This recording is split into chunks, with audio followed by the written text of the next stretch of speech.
Bismillahirrahmanirrahim. Today is 19/12/2024 by Dr. Murid Abbas Ballal.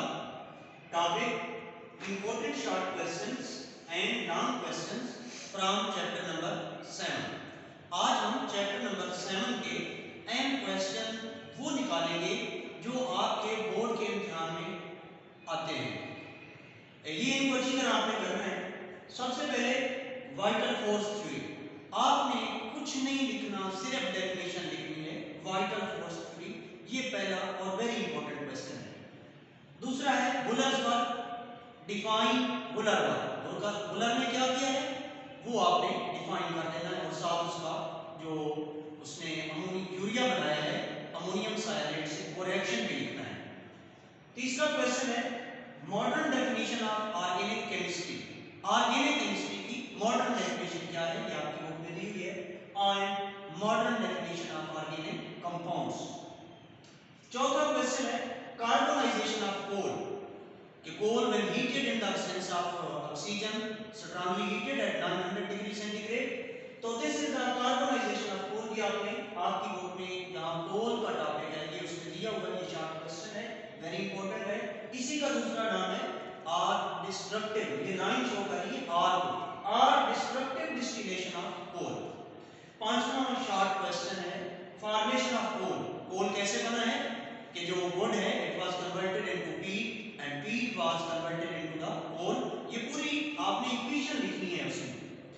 और homocyclic और heterocyclic compounds, इन दोनों में आपने फर्क बताना है कि what is difference between homocyclic and heterocyclic compound, और दोनों में एक एक मिसाल भी आपने देनी है। वेरी इंपॉर्टेंट क्वेश्चन है। एरोमेटिक कंपाउंड्स, इनको डिफाइन करना है और साथ एक मिसाल देनी है। फिर इसके बाद है एलिसाइक्लिक कंपाउंड्स, इनको भी आपने डिफाइन करके साथ एक मिसाल देनी है। फिर क्वेश्चन नंबर 9 पे आ रहे हैं आइसोमेरिज्म डेफिनेशन। आपने आइसोमेरिज्म को डिफाइन करना है और साथ एक इसकी मिसाल देनी है। क्वेश्चन 10 पे आ रहे हैं ज्योमेट्रिकल आइसोमेरिज्म, इसे सिज ट्रांस आइसोमेरिज्म भी कहते हैं।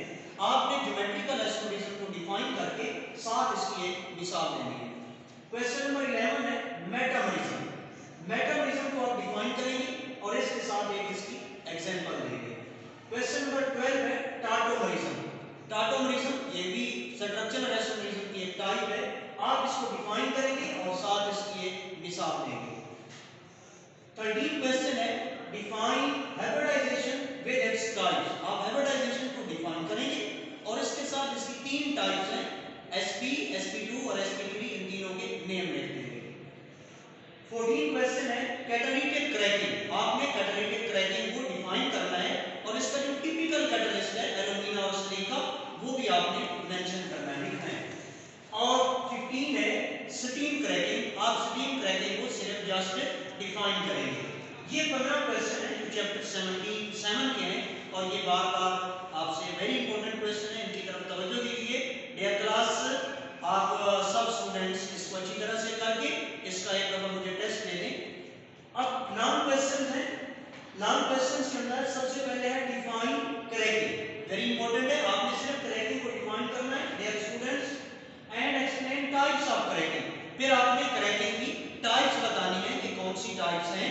ये तीन टाइप्स हैं, हर एक के साथ एक एक मिसाल भी देनी है और इसको अच्छी तरह से आपने याद करना है।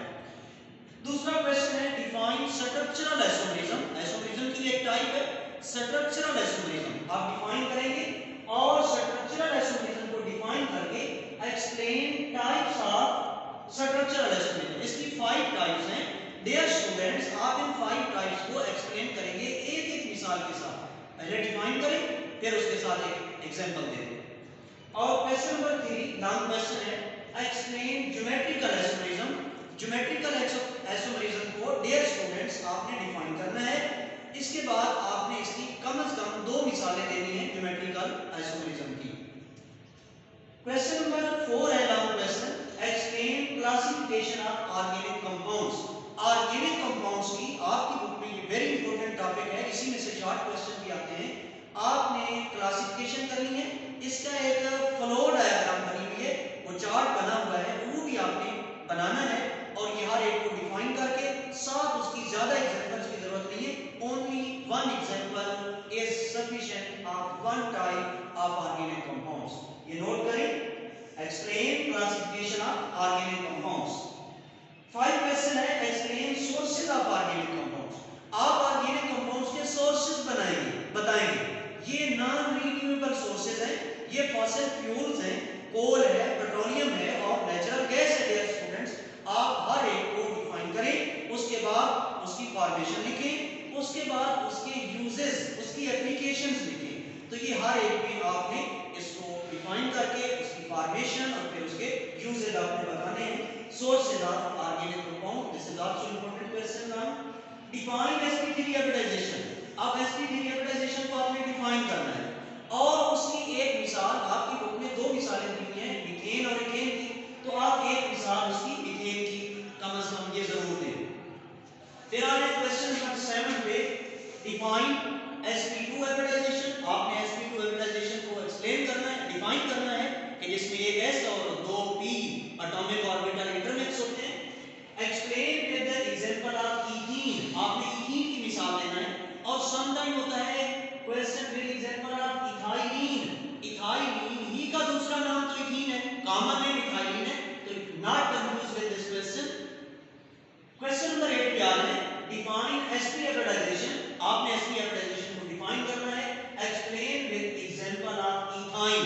इथाइन का दूसरा नाम है एसिटाइलिन. तो ये आप साथ मिसाल देंगे. और 9 क्वेश्चन और लास्ट क्वेश्चन है, डिफाइन हाइब्रिडाइजेशन. हाइब्रिडाइजेशन को डिफाइन करें. Right its types. इसकी 3 टाइप्स हैं, sp3, sp2 और sp हाइब्रिडाइजेशन. इनकी टाइप्स के नाम लिखें और फिर हर एक के अंदर एक एक मिसाल आपने लिखनी है. जैसे पहले में sp3 में मीथेन होगी, sp2 में इथाइलिन हो गया और sp के अंदर इथाइन या एसिटाइलिन आ जाएगा.